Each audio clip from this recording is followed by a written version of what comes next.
के गईलू ओ पगला कही के पागल बना के गईलू। तू तो दोसरा से शादी रचैलू अपन घरवाए गोरी बसैलू।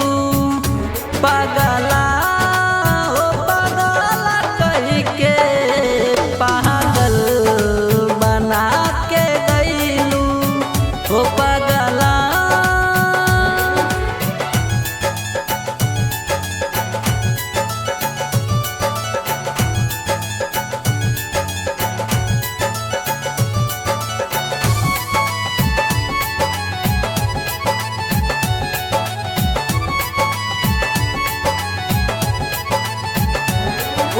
घर आंगनवा सब सुन लागेला ऊ प्यार वाला बतिया सब याद आवेला ओ सब याद आवेला।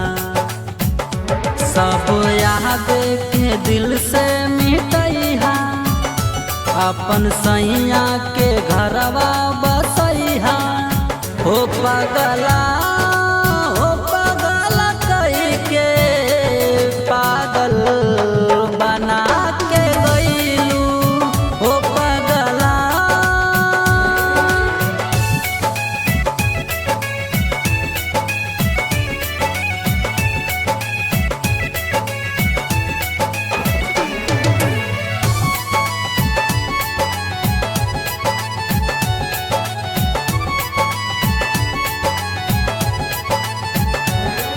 जिंदगी के 100 सफर अब गुमनाम